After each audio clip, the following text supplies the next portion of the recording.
Guys, welcome back. Today I have an unhaul for you. It's my very first unhaul on camera. I just like to say a disclaimer that some of these I really liked and I want to get new versions of. Just because I'm unhauling them doesn't mean that they're horrible books. They may be your favorite book, but maybe they just weren't doing anything for me at that moment. And you know, if for some reason I have a hankering to pick them back up, I can just, worst case scenario, buy it again. But I am really craving a book haul right now, and my goal is to have a completely free book haul. So I'm gonna sell some clothes and obviously sell all of these to my used bookstore. So after this, after selling some clothes, I'm gonna go and see what kind of books that I find. And of course, anytime I have, you know, a good amount of money credit at my bookstore, nothing's there. And so I have to go back.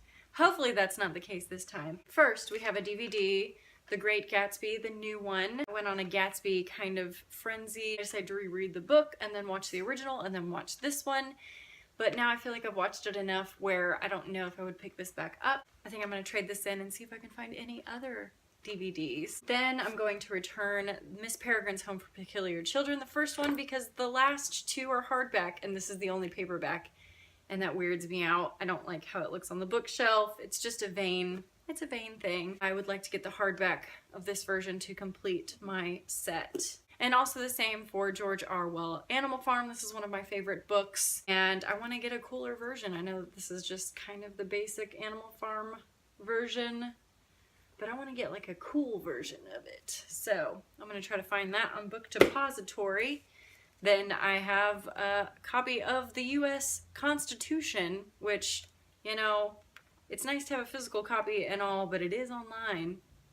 So I wonder if I'll get anything for this. Maybe more people should read this.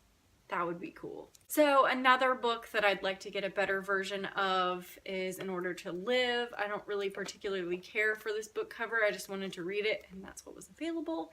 So I'm gonna look on Book Depository to find a really awesome version. There's one of Yeonmi Park's face that I really want. So that's why I'm gonna turn this one back in and trade it in.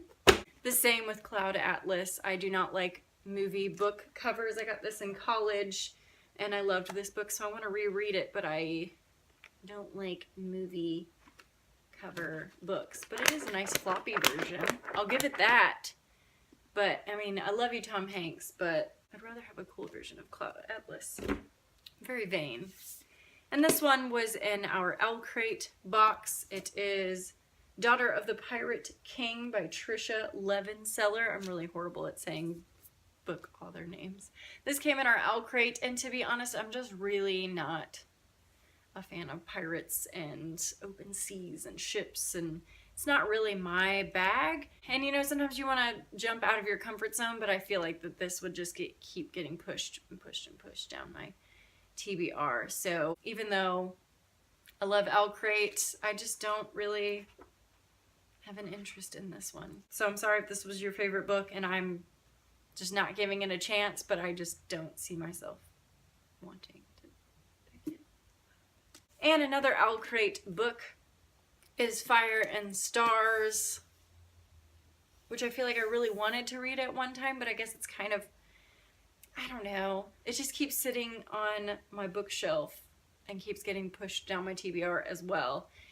So been dreaming of a book haul, and I picked this one up, you know, pretty soon in that list. So now I'm feeling bad. I'm abandoning some good books, I feel like. And then next one will kind of be, I know that this one was very popular and I really tried to get into it, but for some reason it just wasn't working for me. And I tried the audiobook and then I tried reading it. Maybe I just wasn't in a sci-fi mood, but Illuminae, I don't know. I mean, I know Gemini, whatever, the second book to this, I've heard is really good, so I might try that one. And I got well into this one, so I get the gist, but I don't think I got to like the cool parts or anything. I don't know. But I tried. Okay, I tried. I'm so sorry. I feel like I can get some good dough for this book. And then, you know, I love Steve Jobs. Don't we all? Don't we all love Steve Jobs? But we got the Steve Jobs movie, and I've seen that, and I've read half this, and you know, Not that I don't want, you know, his face on my bookshelf, because I feel like you could just have this on your bookshelf and Steve Jobs is just always looking at you. But anyway, these are the books that I am going to trade in to possibly get more and have a free book haul. Or maybe, you know, limit it to like getting to spend less than $20 on a major book haul. Now I'm stretching my free into less than $20. Who knows? I'd like it to be free. So we'll see how much I get out of this, and eventually maybe I can have that book haul thing and show you what I found. And I'm sorry, some of these were your absolute favorite books. I'm not saying that I won't ever give them a try in the future. Just right now, I don't really see myself going into those books. So, I mean, you might change my mind down in the comment section below, but I have tons of books on my TBR that I'm very excited about, and those were the ones that I just pulled out. It said, who are you gonna sell? Oh, that's horrible. It's hard to part myself from books, but it'll be all worth it when I find amazing finds and add more to my bookshelf. But anyway, thank you guys for watching this video. I love you guys, and I'll see you in the next one.